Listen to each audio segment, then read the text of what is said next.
दोस्तों, जिसकी एक झलक पर सिनेमा हॉल में सीटियां गूंज उठती थीं, जिसके कदमों की थिरकन पर पूरा पर्दा जल उठता था और जिसकी मुस्कान में छुपी थी मोहब्बत, दर्द और बेमिसाल अदाएं।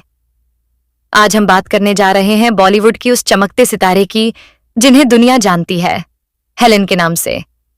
मोम जैसी मुलायम सूरत, आंखों में शरारत और डांस ऐसा कि दिल की धड़कनें तेज हो जाएं। करीब 500 से भी ज्यादा फिल्मों में अपने हुस्न और हुनर का जादू बिखेरने वाली हेलेन को भारतीय सिनेमा की पहली आइटम गर्ल कहा जाता है। मुंगड़ा मुंगड़ा जैसे गानों पर उनके डांस ने ऐसा टहलका मचाया कि लोग उन्हें मोम की गुड़िया कहकर पुकारने लगे।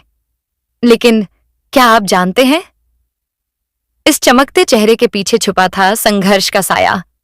स्टेज की रोशनी के पीछे थी दर्द भरी दास्तान। कैसे एक छोटी सी लड़की ने हालातों से लड़कर खुद को बॉलीवुड की सबसे ग्लैमरस और यादगार डांसर बना दिया। कैसे तालियों की गूंज के पीछे छुपे थे आंसुओं के कई किस्से। इनका यह जलवा न सिर्फ अपने दौर में बल्कि आज भी बरकरार है। बस फर्क इतना है कि आज इन्हें अदाकारा होने के साथ साथ बॉलीवुड सुपरस्टार सलमान खान की अम्मी के रूप में भी जाना जाता है। लेकिन फर्श से अर्श तक का यह सफर उनकी जिंदगी का एक महत्वपूर्ण हिस्सा रहा।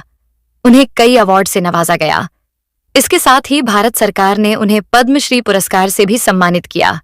उन पर 4 किताबें भी लिखी जा चुकी हैं। चलिए आपको बताते हैं अदाकारा हेलेन की यह अनसुनी कहानी। हेलेन का जन्म 21 नवंबर 1938 को बर्मा के यंगून इलाके में हुआ। इनके पिता डेमियन जॉर्ज एक एंग्लो इंडियन थे, जबकि इनकी मां बर्मी थीं। हेलेन जब छोटी ही थीं तब उनके पिता की मृत्यु हो गई। इसके बाद उनकी मां ने रॉबर्ट नाम के एक ब्रिटिश आर्मी ऑफिसर से दूसरी शादी कर ली। दूसरे पति से हेलेन की मां को एक बेटा और एक बेटी हुए। लेकिन द्वितीय विश्व युद्ध के दौरान जब जापान ने बर्मा पर हमला कर दिया तब हालात पूरी तरह बदल गए। जापानियों ने बर्मा पर जबरदस्त बमबारी की और हेलेन के सौतेले पिता इस हमले में मारे गए। जान बचाने के लिए उनकी मां अपने सभी बच्चों को लेकर हिंदुस्तान की तरफ भागी। बर्मा से जान बचाकर भागने वाले लोगों का एक बड़ा काफिला भारत की ओर चल पड़ा। अपने सगे छोटे भाई और 2 छोटे सौतेले भाई बहनों के साथ हेलेन और उनकी मां को उस सफर में बेहद मुश्किलों का सामना करना पड़ा। वे लोग कई दिनों तक भूखे प्यासे रहे। इस बीच उनके काफिले के कई लोग बीमारी से मर गए और कुछ रास्ते में पीछे छूट गए। रास्ते में कुछ गांव वालों ने थोड़ी बहुत मदद जरूर की। वे पानी और खाना देते रहे, लेकिन सफर बेहद लंबा था और खाना बहुत कम। किसी तरह हेलेन की मां अपने परिवार को लेकर ब्रिटिश आर्मी के कैंप में पहुंची। वहां आर्मी ने उनकी मदद की और आखिरकार 9 महीने के लंबे संघर्ष के बाद सितंबर 1942 में उनका परिवार असम के रबूगढ़ पहुंच गया। इस थका देने वाले संघर्ष ने हेलेन और उनकी मां को अंदर तक तोड़ दिया था। उनकी हालत इतनी खराब हो गई थी कि ब्रिटिश आर्मी के सिपाहियों को उन्हें आर्मी हॉस्पिटल में भर्ती कराना पड़ा। जब उनकी हालत में सुधार हुआ तो हेलेन की मां कोलकाता आ गईं और वहां नर्स के रूप में आर्मी हॉस्पिटल में काम करने लगीं। कोलकाता आए उन्हें 2 साल ही हुए थे कि स्मॉल पॉक्स की वजह से हेलेन के छोटे भाई की मौत हो गई। बेटे की मौत ने उनकी मां को बुरी तरह तोड़ दिया। उन्होंने कोलकाता छोड़ने का फैसला किया और एक दिन अपने परिवार को लेकर मुंबई आ गईं। मुंबई में उन्होंने एक प्राइवेट अस्पताल में नर्स की नौकरी ज्वाइन की। हेलेन और उनके छोटे भाई बहनों को एक सरकारी स्कूल में दाखिला दिलाया गया, लेकिन उनकी मां की सैलरी इतनी नहीं थी कि वे सभी बच्चों को पढ़ा सकें। मजबूरी में उन्होंने हेलेन की पढ़ाई छुड़वा दी। अनचाहे मन से हेलेन ने मां की बात मान ली और पढ़ाई छोड़ दी। इसी दौरान उनकी मां की दोस्ती उस दौर की मशहूर डांसर कुकू मोराय से हो गई। हेलेन की मां ने उनसे गुजारिश की कि वे हेलेन को फिल्मों में कोई काम दिलवा दें। तब कुकू ने सलाह दी कि पहले हेलेन को डांस की ट्रेनिंग दिलाई जाए, तभी उन्हें काम मिल सकेगा। उनकी सलाह पर हेलेन को कथक और मणिपुरी नृत्य की ट्रेनिंग दिलाई गई। आखिरकार कुकू की मदद से हेलेन को कोरस डांसर के रूप में फिल्मों में काम मिलना शुरू हो गया। साल 1951 में रिलीज हुई फिल्म शबीस्तान और आवारा में हेलेन को पहली बार कोरस डांसर के तौर पर काम करने का मौका मिला। चूंकि वह कुकू मोराय की दोस्त की बेटी थीं, इसलिए कुकू मोराय ने उन्हें लीड डांसर बनाने की कोशिशें शुरू कर दीं। जल्द ही उनकी मेहनत रंग लाई और साल 1952 में रिलीज हुई फिल्म अलिफ लैला में हेलेन को पहली बार सोलो डांसर के रूप में काम मिला। इसके बाद उन्होंने कई गानों में कुकू के साथ भी परफॉर्म किया। धीरे धीरे उनके डांस और खूबसूरती ने दर्शकों का दिल जीतना शुरू कर दिया। समय के साथ हेलन ने कुकू को रिप्लेस करना भी शुरू कर दिया और फिर आया साल 1958। फिल्म हावड़ा ब्रिज का गाना मेरा नाम चिन चिन चू, जिसने उन्हें लोकप्रियता के शिखर पर पहुंचा दिया। देखते ही देखते हेलन फिल्म इंडस्ट्री की पहली आइटम गर्ल बन गईं। उन्होंने न सिर्फ इंडियन क्लासिकल बल्कि कैबरे डांस में भी अपने जलवे बिखेरे। उस दौर में फिल्मों में कैबरे सॉन्ग होना लगभग जरूरी माना जाता था और हर बड़ा निर्माता उनके साथ काम करना चाहता था। उनकी डिमांड बढ़ती गई और उन्होंने खूब पैसा कमाया। जो लड़की कभी सीलन भरे बदबूदार कमरे में रहती थी, वही कुछ ही सालों में आलीशान बंगले की मालकिन बन गई। हालात ऐसे थे कि जिस फिल्म में हेलन का आइटम सॉन्ग होता, लोग सिर्फ उनका डांस देखने के लिए थिएटर पहुंच जाते। डांस शुरू होते ही पूरे सिनेमा हॉल में सिक्कों की बारिश होने लगती और गाना खत्म होने तक रुकती नहीं थी। हेलन की दीवानगी इस कदर थी कि लोग अपनी बेटियों को डांस सिखाने की तमन्ना रखने लगे। उनके डांस में जो स्पार्क था, वही लोगों को उनकी ओर खींचता था। साल 1965 में रिलीज हुई फिल्म गुमनाम में उनकी एक्टिंग को खूब सराहा गया। इस फिल्म में उनके साथ मनोज कुमार, प्राण, महमूद और नंदा भी थे। हर बार की तरह उन्होंने अपनी अदाकारी से एक नई लकीर खींच दी और साबित कर दिया कि वह हर किरदार में फिट बैठती हैं।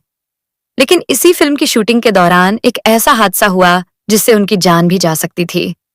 दरअसल शूटिंग खत्म होने के बाद प्राण स्विमिंग पूल में नहा रहे थे और हेलन वहां से गुजर रही थी।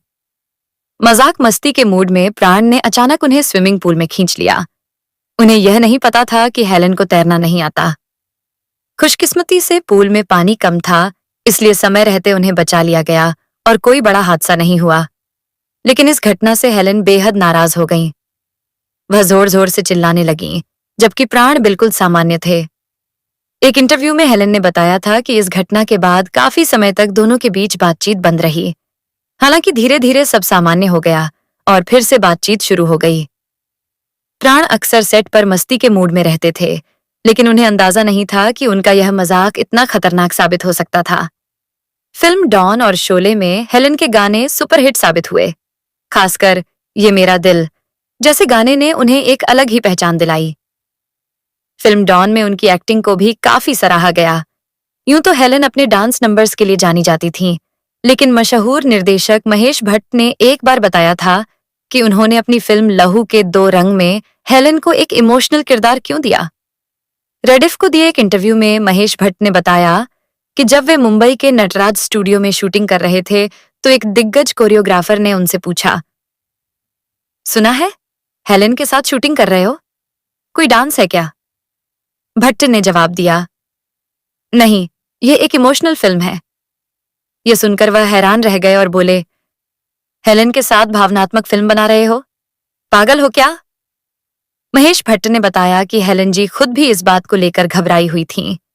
उन्हें चिंता थी कि क्या वे बिना गाने डांस के सिर्फ इमोशनल ड्रामा निभा पाएंगे। वे हैरान थीं कि उन्हें उस समय के टॉप स्टार विनोद खन्ना के साथ कास्ट किया जा रहा है। लेकिन जैसे ही उन्होंने फिल्म साइन की, उन्होंने इस भूमिका में अपना सब कुछ झोंक दिया। वे उम्मीदों से कहीं आगे निकल गईं, लेकिन जैसे ही उन्होंने फिल्म साइन की, उन्होंने इस भूमिका में अपना सब कुछ झोंक दिया। वे उम्मीदों से कहीं आगे निकल गईं। उन्होंने सूजी के किरदार को इस तरह निभाया कि यह साबित हो गया, वे सिर्फ एक डांसर नहीं, बल्कि एक बेहतरीन अदाकारा भी हैं। इस फिल्म में उन्होंने विनोद खन्ना की प्रेमिका और उनके बेटे सूरज की मां का किरदार निभाया था, जिसे डैनी डेंजोंगपा ने पर्दे पर निभाया। साल 1979 में आई इस फिल्म ने हेलन की छवि को एक नई ऊंचाई दी। दोस्तों, उस दौर में हेलन टॉप अदाकाराओं में शुमार हो चुकी थीं, लेकिन उनकी जिंदगी में एक कड़वा मोड़ भी आया। जिस कुकू मोराय ने उन्हें बॉलीवुड में पहला मौका दिलाया, उसी कुकू से उनके रिश्ते खराब हो गए। दरअसल हर दिन हेलन नई कामयाबी हासिल कर रही थीं। इसी दौरान वे फिल्म प्रोड्यूसर पीएन अरोरा के साथ रिश्ते में आईं और बाद में दोनों ने शादी कर ली। उधर कुकू मोराय की हालत बिगड़ने लगी। फिल्म इंडस्ट्री में उनकी जगह धीरे धीरे हेलन को मिल रही थी। कुकू की आर्थिक स्थिति बेहद खराब हो गई। कभी अपने कुत्तों को कार में घुमाने वाली कुकू पाई पाई की मोहताज हो गईं। कहा जाता है कि एक पार्टी में हेलन की मां ने घमंड में आकर कह दिया, मेरी बेटी के सामने कुकू क्या चीज है, वह मेरी बेटी की उंगली के बराबर भी नहीं। ये बात कुकू को बेहद बुरी लगी। उधर मीडिया में चल रही गॉसिप्स के असर में आकर हेलेन ने भी कुकू से बातचीत बंद कर दी। एक इंटरव्यू में कुकू मोराय ने बताया था कि एक दिन किसी काम से उन्होंने हेलेन को फोन किया, लेकिन फोन उठाने वाले ने कह दिया, यहां हेलेन नाम की कोई महिला नहीं रहती।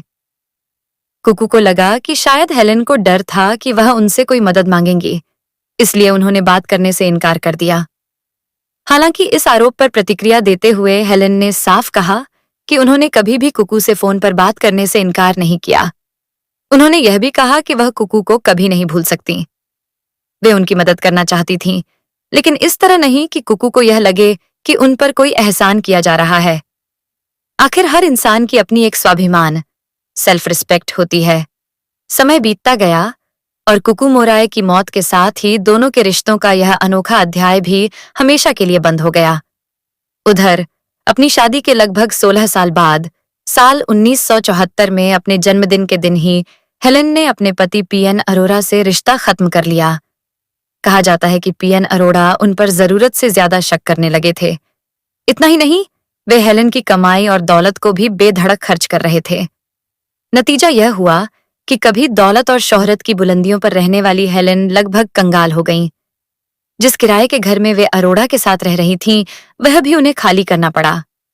शादी टूटने के बाद उनकी जिंदगी एक बार फिर मुश्किलों से भर गई। बताया जाता है कि इस दौर में उनके अपनी माँ और भाई बहनों से भी रिश्ते बिगड़ गए। हालात इतने खराब हो गए कि हेलेन ने परिवार से लगभग हर तरह का नाता तोड़ लिया। जिस अभिनेत्री ने कभी पूरे देश को अपने डांस पर झूमने पर मजबूर किया था, वही अब निजी जिंदगी के अकेलेपन और संघर्ष से जूझ रही थी। 50, 60 और 70 के दशक की शुरुआत तक इंडस्ट्री की पहली पसंद रही हेलेन को बढ़ती उम्र के साथ काम मिलना कम होने लगा। वजह साफ थी, फिल्म इंडस्ट्री में नई नई डांसरों की एंट्री हो चुकी थी। एक वक्त था जब काम खुद चलकर उनके पास आता था, लेकिन अब वही हेलेन काम के लिए डायरेक्टर और प्रोड्यूसर्स के दरवाजे खटखटाने को मजबूर थीं। इसी दौर में उनकी मुलाकात मशहूर लेखक सलीम खान से हुई। सलीम खान ने उन्हें काम दिलाने में काफी मदद की। धीरे धीरे दोनों के बीच नजदीकियां बढ़ने लगीं। हेलेन को सलीम खान की अच्छाई और सादगी पसंद आई, तो सलीम खान को हेलेन का स्वभाव और उनकी मासूमियत भा गई। कहा जाता है कि सलीम खान हेलेन पर जान छिड़कते थे। शादीशुदा और 4 बच्चों के पिता होने के बावजूद सलीम खान ने साल 1981 में हेलेन से निकाह कर लिया। उस समय उनके 4 बच्चे थे, सलमान खान, अरबाज खान, सोहेल खान और अलवीरा खान अग्निहोत्री। इस शादी के बाद हेलेन और सलीम खान दोनों को ही खान परिवार के गुस्से का सामना करना पड़ा। न तो सलीम खान की पहली पत्नी सलमा खान और न ही उनके बच्चे इस रिश्ते से खुश थे। हेलेन खुद भी सोचने पर मजबूर हो गई थीं कि उन्होंने सही फैसला किया या नहीं। उन्हें कई बार अफसोस भी होता था, लेकिन धीरे धीरे उनके व्यवहार और सादगी ने सबका दिल जीत लिया। जो बच्चे कभी उनसे नाराज थे, उन्होंने भी वक्त के साथ उन्हें अपना लिया। सलीम खान से शादी के बाद हेलेन ने फिल्मों से लगभग संन्यास ले लिया। हालांकि वे कभी कभी गेस्ट रोल में नजर आती रहीं। हाल ही में अपने सौतेले बेटे अरबाज खान के चैट शो द इनविंसिबल्स में हेलेन ने अपनी निजी जिंदगी को लेकर कई बड़े खुलासे किए। उन्होंने बताया कि वह कभी भी सलीम खान का घर तोड़ना नहीं चाहती थीं। वह सलमा खान का बेहद सम्मान करती थीं। उन्होंने कहा कि जब वह और सलीम खान बैंडस्टैंड के सामने से गुजरते थे, तो उन्हें अंदाजा होता था कि सलमा बालकनी में होंगी। इसलिए वह कार में नीचे झुक जाती थीं, ताकि उन्हें पता न चले कि कार में कोई और भी है। हेलेन ने यह भी कहा कि सलीम खान की वजह से उन्हें फिल्मों में काम मिला।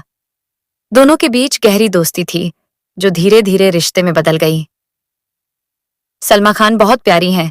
मुझे पता है कि मेरे और सलीम के रिश्ते को स्वीकार करना उनके लिए आसान नहीं था, लेकिन इस परिवार ने मुझे दिल से अपनाया।